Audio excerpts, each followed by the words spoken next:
It's okay, Fred. Big Fred. Okay, so vegetarianism and religion have common things.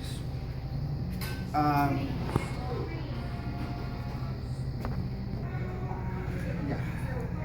Okay, my name is Brandon Owens, and I would like to talk to you about vegetarianism and Asian religions, and the common tie between the two, and what they have views and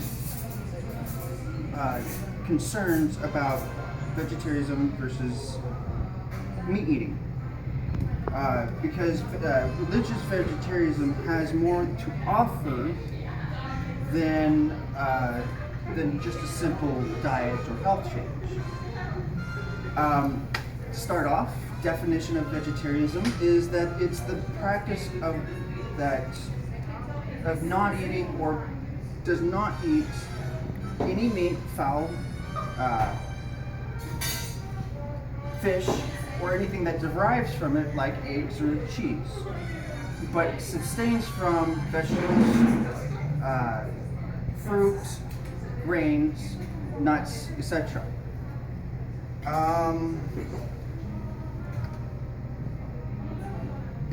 Personally don't know anything about vegetarianism. I'm not a vegetarian. My family's not a vegetarian. But it's very interesting to see the aspects of what is out there for Asian religions. Okay, so, and we're going to cover Buddhist and Hinduism. How the views of both, like I've said, vegetarianism, meat eating now and then, when it was first starting, the religion. So, Buddhists. Let's start with Buddhists. Their view is that they cannot eat meat unless that is given to their animal's bowl, which is basically a begging bowl of sorts. If it is in their bowl and given to them by the villagers, they can eat it, except for 3 exceptions. One is major, is if the monk knows or suspects that the animal was killed just for the monk, it must be refused. 2, that there are actually 10 meats that they cannot eat. That is man, horse, elephant, snake, leopard, tiger, bear, and hyena. Also must be refused. And 3rd, raw blood and raw meat and blood must be refused unless in the need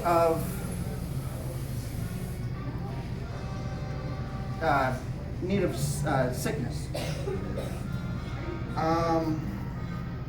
It was taught that from Buddha in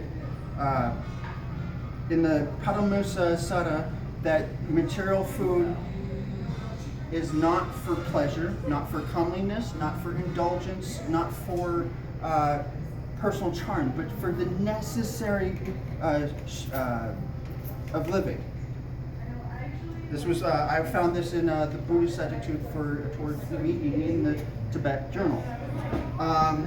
Killing, harming, or eating any living being is considered to be harmful for both man and animal alike. To do so, you're actually showing a lack of compassion towards fellow living beings.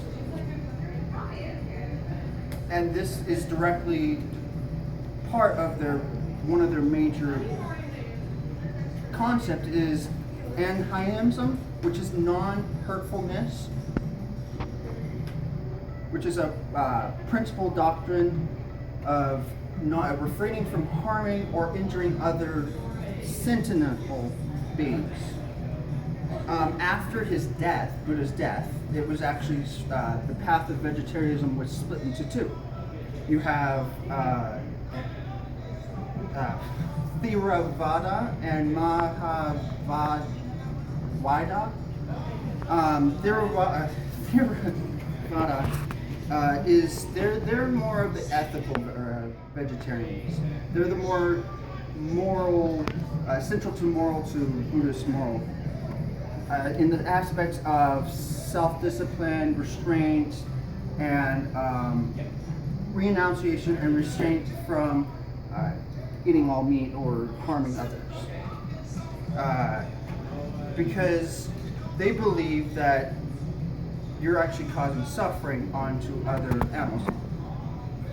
However, you might ask, is plants that are living? Yes, they are, but they believe that plants actually have little suffering little suffering compared to the emotions and feelings and animals that have.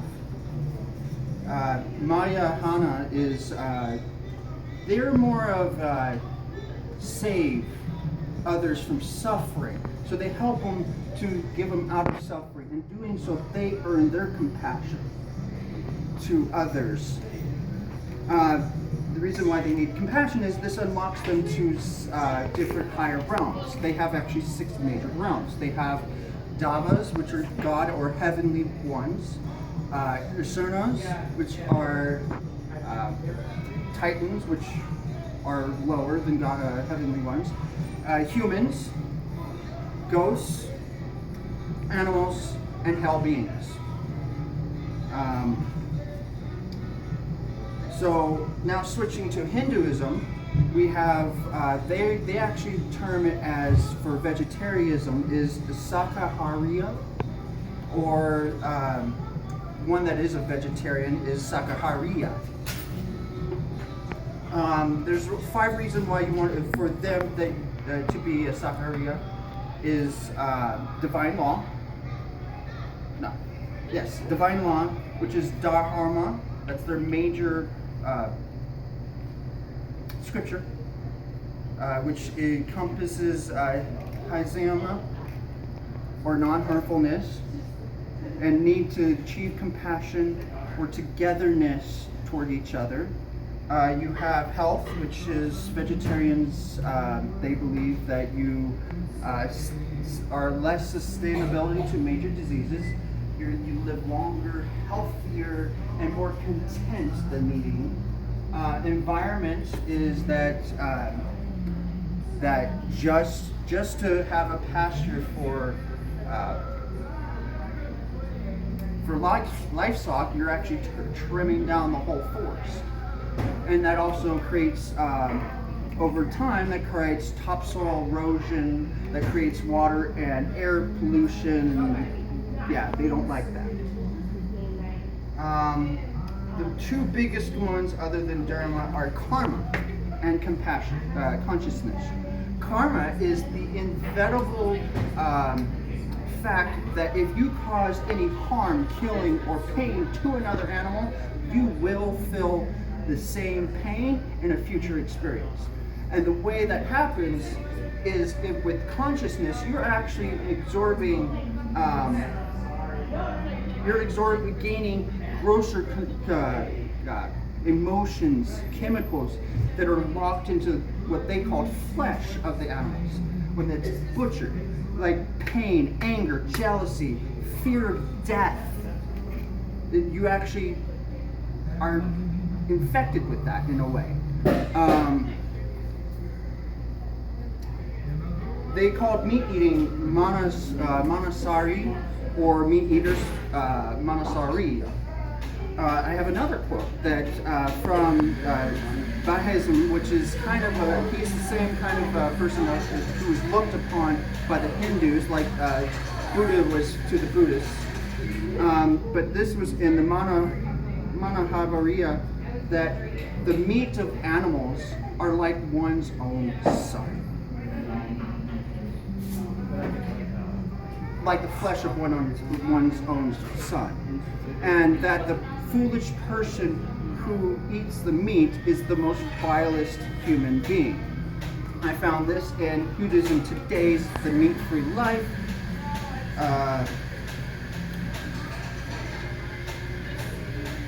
They believe that if you go to the store and you buy anything, beef, pork, chicken,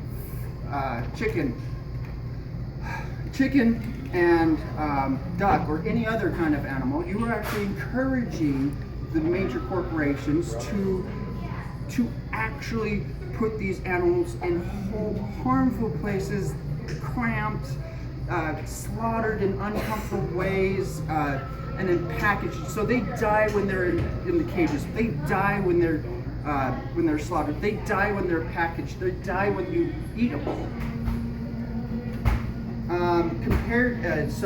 Of today, Hinduism of today, compared to Buddhism, many have stated their strictness of not eating meat, is because there's two major reasons. You have pork, which is unclean, considered unclean to them, and cow, which is considered sacred to them. They will not touch those either.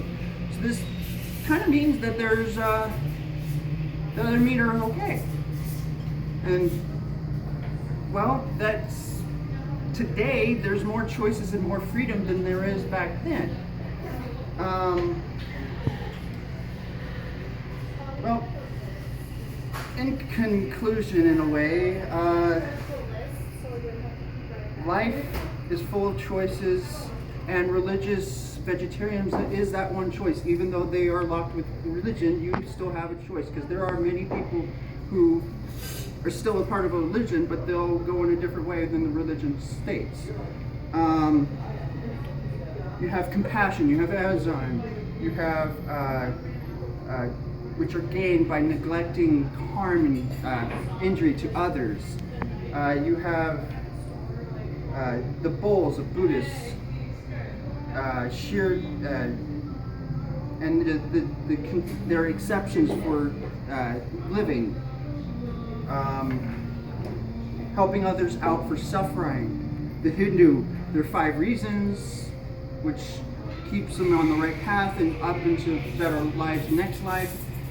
And I would like to finish with a quote that you can judge a man's true character by the way that he treats other animals, by John McCarthy.